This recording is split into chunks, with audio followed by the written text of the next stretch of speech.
আমি সবসময় একটা কথা বলছি যে আই প্লেড দ্য গেম।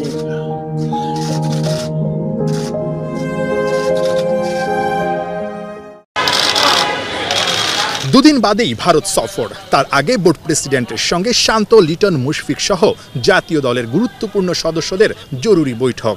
তার চেয়ে গুরুত্বপূর্ণ বিষয়, একই সময়ে বিসিবিতে আসেন তামিম ইকবালও। ক্রিকেটারদের সঙ্গে বোর্ড প্রেসিডেন্টের ওই মিটিংয়ে ছিলেন সাবেক কাপ্তানও। চলমান গুঞ্জন আরও পাকাপোক্ত হলো। তবে কি সত্যিই তামিম বোর্ডের গুরুত্বপূর্ণ পদে বসতে যাচ্ছেন?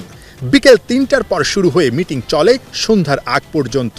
সেখান থেকে বের হয়েও তামিম গাড়িতে বসে মুমিনুল মুস্তাফিজদের সঙ্গে বসেন ক্লোজ ডোর আলোচনায়।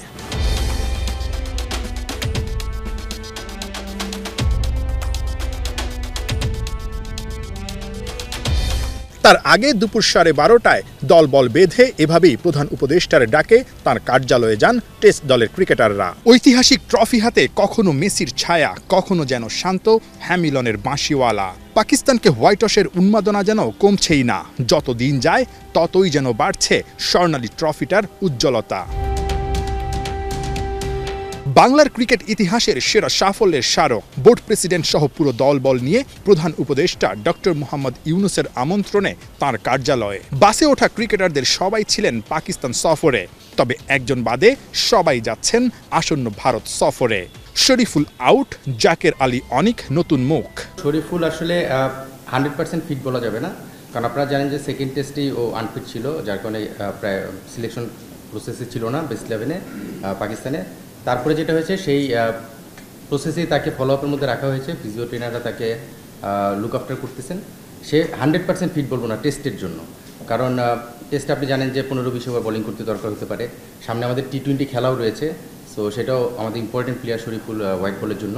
বার্তাটা আগেই পেয়েছিলেন জাকের। পাকিস্তানে এ দলের হয়ে 172 রানের লম্বা ইনিংস খেলে নজর কেড়েছিলেন নির্বাচকদের। ক্যারিয়ারের শুরুতেই শক্তিশালী ভারতের মুখোমুখি হতে হবে।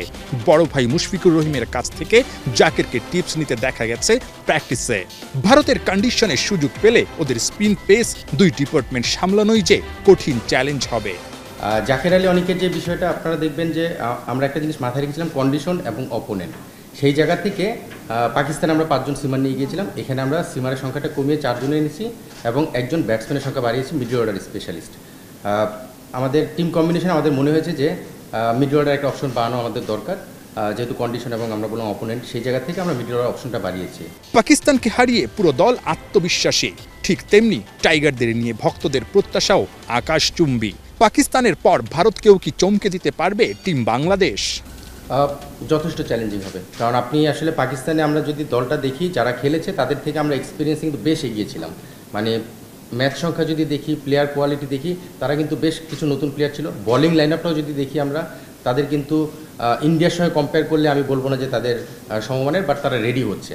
সেখানে ইন্ডিয়ান যারা আমরা স্কোয়াডটা যেতে দেখেছি যথেষ্ট এক্সপিরিয়েন্স দল, মানে ওদের সব প্লেয়াররাই রয়েছে যারা টেস্ট খেলে। তো সেই জায়গা থেকে চ্যালেঞ্জটা কিন্তু ডিফারেন্ট থাকবে।